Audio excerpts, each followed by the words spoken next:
indeed. Our friend Chris Enss joining us right now to talk all about the book. Here, I'm going to throw a blueberry at you so you can catch it. Oh, man. Now, Chris, let me quote the Kirkus Review. The Kirkus Review here says, the rigor of scholarly research on display here is quite simply astonishing. I have said this for years. I've never made a blurb to your books, but you are the greatest researcher I've ever met. I don't know how you find these stories, but you always find these wonderful tales of the old Wild West. Well, thank you very much. The check is in the mail there, Cody. Thanks for the props.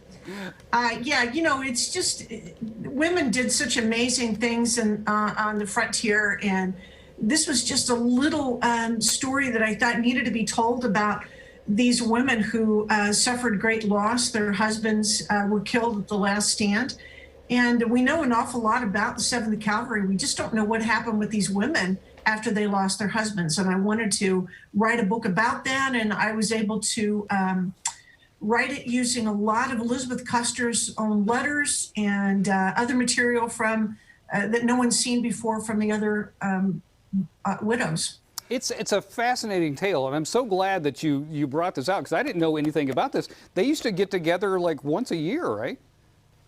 They did. You know, I mean, prior to this, some of them were related, so they spent a great deal of time with one another, but there were 7 officers and 7 officers' widows, and they became very good friends and could commiserate with one another and talk about the hardship and how they were going to make it, where they were going to live. I mean, a lot of these women were left with no money afterwards, and some of them had children, and what they were going to do was really head scratcher for them. It feels like this is a club they didn't want to be a part of.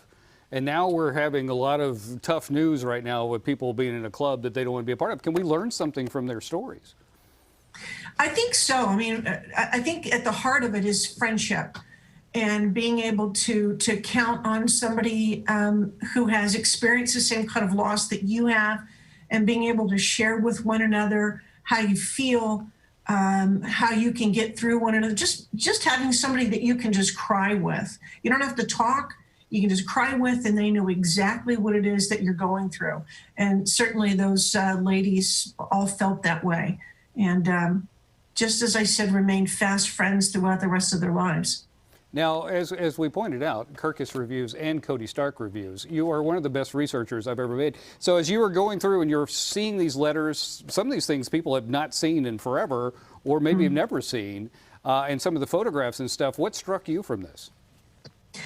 What struck me was at that particular time, this is 1876, and when someone lost someone in a tragic event, they sent what was called bereavement paper. They would write these letters on bereavement paper, which was just regular paper with this black band around the letter.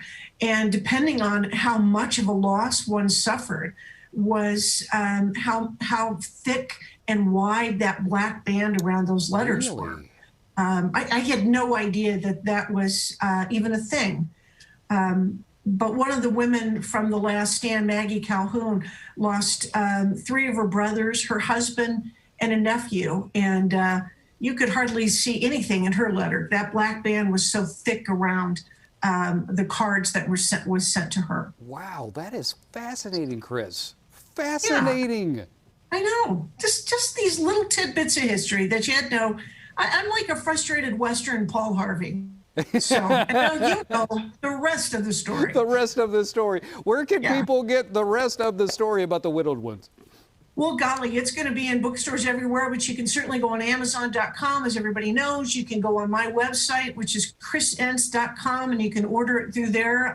Barnes & Noble is a great place to get all these books. But, yeah, it sounds like it's so wall-to-wall depressing, but really it does have an uplifting point to it, in that you can count on friends when times are tough. There you go. There you go. Thank you, Chris. What are you working on next? What are you working on next? Can you tell me? Or? I have a book coming out at the end of the year called Straight Lady: The Life and Times of Margaret Dumont, the 5th Marx Brother.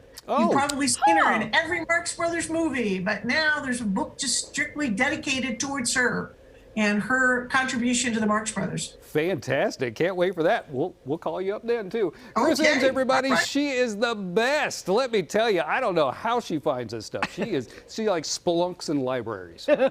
just travels on in there. Thanks, Chris. Thank you. All right, back to you, Court. Thanks, Code. Well, a new basketball league is giving local kids a chance to work on shooting those Jays. Basketball